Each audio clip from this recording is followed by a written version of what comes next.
বিশ্ব পৰিৱেশ দিৱসৰ লগত সংগতি ৰাখি পূবপানেৰী উচ্চতৰ মাধ্যমিক বিদ্যালয়ত আগাষ্টিয়া ইণ্টাৰনেশ্যনেল ফাউণ্ডেশ্যন আৰু বিটিআৰ চৰকাৰে এখন বিজ্ঞান মেলা অনুষ্ঠিত কৰে। উক্ত অনুষ্ঠানত উপস্থিত থাকি আগাষ্টিয়া ইণ্টাৰনেশ্যনেল ফাউণ্ডেশ্যনৰ বিষয়া মনোজ শৰ্মাই কয়, যোৱা 3 বছৰ ধৰি বিটিআৰৰ 5খন জিলাত প্ৰায় 253খন বিদ্যালয়ত 30,000তকৈ অধিক ল'ৰা-ছোৱালীক বিজ্ঞান শিক্ষা প্ৰদান কৰি আহিছে। বিজ্ঞানৰ প্ৰতি ছাত্ৰ-ছাত্ৰীসকলৰ ভয় কিদৰে নোহোৱা কৰিব পাৰি সেই বিষয়ে কাম কৰি আহিছে। তাৰ এটা অংশ হিচাপে বিদ্যালয় বিজ্ঞান মেলা আয়োজন কৰা হয়। বিটিআৰত 3 শতাধিক চৰকাৰী বিদ্যালয়ৰ শিক্ষকক আগাষ্টিয়া ইণ্টাৰনেশ্যনেল ফাউণ্ডেশ্যনৰ চৌহদত প্ৰশিক্ষণ দিয়া হৈছে, যাতে শিক্ষকসকলে বিদ্যালয়ত গৈ ছাত্ৰ-ছাত্ৰীসকলক বিজ্ঞান শিক্ষাৰ প্ৰতি আগ্ৰহী কৰিব পাৰে। আজিৰ এই অনুষ্ঠানত পূবপানেৰী উচ্চতৰ মাধ্যমিক বিদ্যালয়ৰ অধ্যক্ষ হিতেশ কুমাৰ শৰ্মা, শিক্ষক ৰাজীৱ ৰাভাৰ লগতে বিদ্যালয়ৰ ছাত্ৰ-ছাত্ৰীসকল উপস্থিত থাকে। ওদালগুৰিৰ পৰা মাধৱ ৰাভাৰ সহযোগত দীপাংকৰ মহন্তৰ ৰিপৰ্ট, JNKD নিউজ। বিজ্ঞান মেলা অনুষ্ঠানখন বহুতে ভাল লাগিলে। ইয়াৰ পৰা আমি বহুতো নজনা কথা শিকিব পাৰিলোঁ আৰু আমাৰ তলৰ ভাই ভনীবিলাকেও বহুতো বিজ্ঞানৰ কৌতূহল দেখা পালে। আৰু আগতে আমি যিবিলাক পঢ়ি আহিছিলোঁ বিজ্ঞান মগজুৰ বিষয়ে বা লিভাৰৰ বিষয়ে, সেইবিলাক আজি প্ৰেক্টিকেলি দেখা পালোঁ। ভাল লাগিলে আৰু ইয়াৰ পৰা আমি বহুতো নজনা কথা শিকিব পাৰিলোঁ। আৰু আষ্টিয়া ইয়াতে অনুষ্ঠিত কৰা বিজ্ঞান মেলাৰ পৰা আমি মানুহৰ হিউমেন টৰ্চাৰ বহুখিনি কথা নজনা কথা শিকিলোঁ।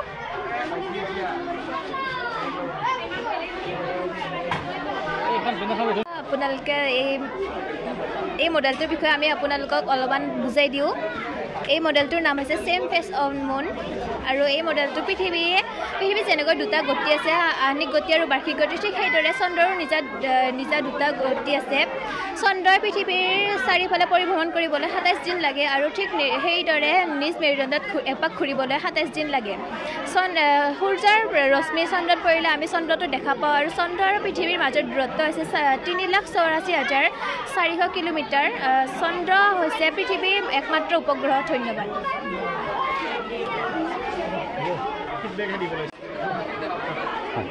আমি আগাষ্টিয়া ইণ্টাৰনেশ্যনেল ফাউণ্ডেশ্যন, ইনফোচিছ ফাউণ্ডেশ্যন আৰু বিটিআৰ গভৰ্ণমেণ্টে যোৱা 3 বছৰ ধৰি আমি বিটিআৰৰ 5খন জিলাত প্ৰায় 253খন স্কুলত আমি 30,000তকৈ অধিক ল'ৰা-ছোৱালীক আমি বিজ্ঞান শিক্ষা প্ৰদান কৰি আহিছোঁ। কেনেকৈ বিজ্ঞান শিক্ষাটো আৰু তেওঁলোকৰ মনোভূত হয়, কেনেকৈ বিজ্ঞানৰ প্ৰতি যেতিয়া ফবিয়া বা ভয় থাকে, সেই ভয়টো কেনেকৈ নোহোৱা হয় তাৰ ওপৰত আমি কাম কৰি আহিছোঁ। আৰু তাৰ এটা অংশ হিচাপে আমি বিভিন্ন স্কুলত এনেকৈ বিজ্ঞান মেলা আয়োজন কৰোঁ, য'ত আমি বিভিন্ন বিজ্ঞানৰ মডেলবিলাক, ফিজিক্স, কেমেষ্ট্ৰি বা বায়'লজিৰ বিভিন্ন মডেলবিলাক আমি ল'ৰা-ছোৱালীবিলাক আমি দিওঁ। দিয়াৰ 2 দিন তেওঁলোকক ট্ৰেইনিং দিয়া হয়।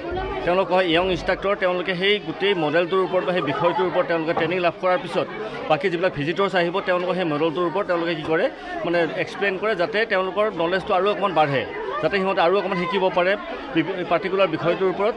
ইয়াৰ উপৰিও অলৰেডি আমি বিটিআৰৰ প্ৰায় 300তকৈ অধিক আমি চৰকাৰী স্কুলৰ শিক্ষকক আমাৰ যিটো আগাষ্টিয়া ইণ্টাৰনেশ্যনেল ফাউণ্ডেশ্যনৰ আমাৰ যিটো কেম্পাছ আছে কুপামত, তাতে গৈ আমি ট্ৰেইনিং কৰাইছোঁ। ট্ৰেইনিং কৰি তেওঁলোকক এটা বেগ দিয়া হৈছে, এটা লেবৰ বস্তুবিলাক দিয়া হৈছে, যাতে তেওঁলোকে গৈ নিজৰ স্কুলত গৈ এইখিনি ইমপ্লিমেণ্ট কৰিব পাৰে, ল'ৰা-ছোৱালীসকলক বিজ্ঞান শিক্ষাৰ প্ৰতি আৰু আগ্ৰহী কৰি তুলিব পাৰে।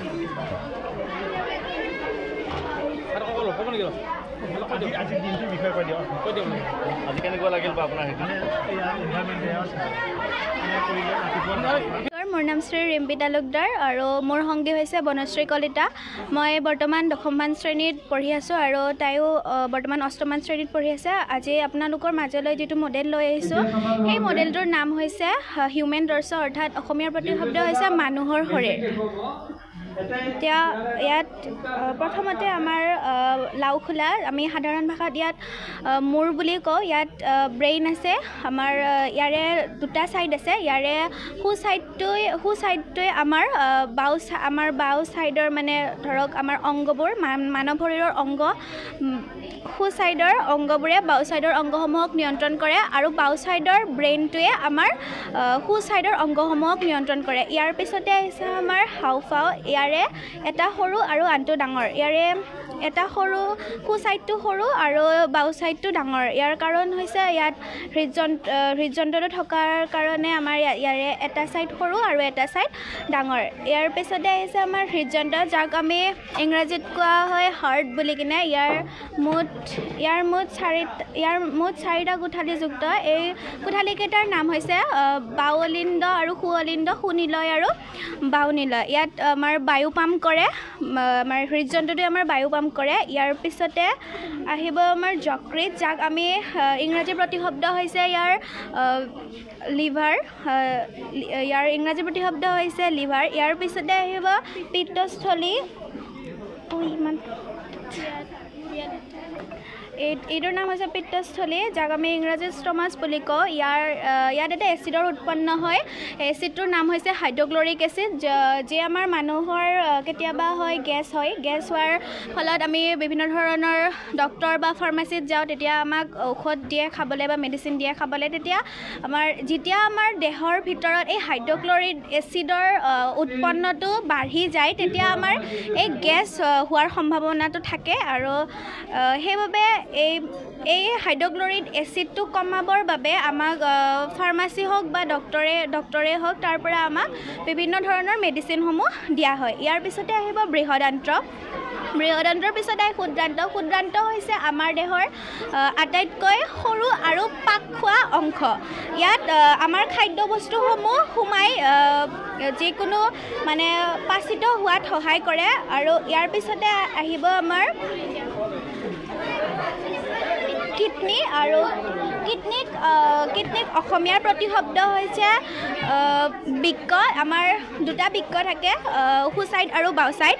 ইয়াৰে আমাৰ কিডনী দুটাই আমাৰ খোৱা খাদ্যসমূহ তেজসমূহ আমাৰ ফিল্টাৰ কৰি যিবোৰ আমাৰ লাগতিয়াল তেজসমূহ আমাৰ দেহৰ বাকীবোৰ অংশলৈ পঠিয়াই দিয়ে, আৰু যিবোৰ আমাৰ অলাগতিয়াল বা যিবোৰ আমাৰ কিডনীয়ে মানে মূলমূত্ৰ হিচাপে বাহিৰলৈ পঠিয়াই দিয়ে। ধন্যবাদ।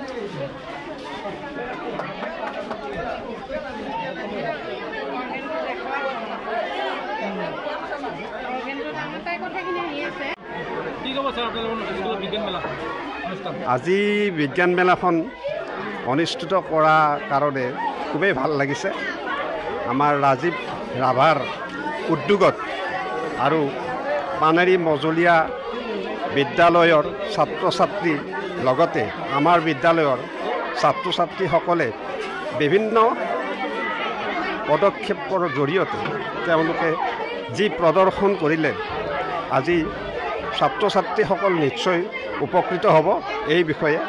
গতিকে আজিৰ দিনটো বৰ ভাল লগা দিন হ'ব।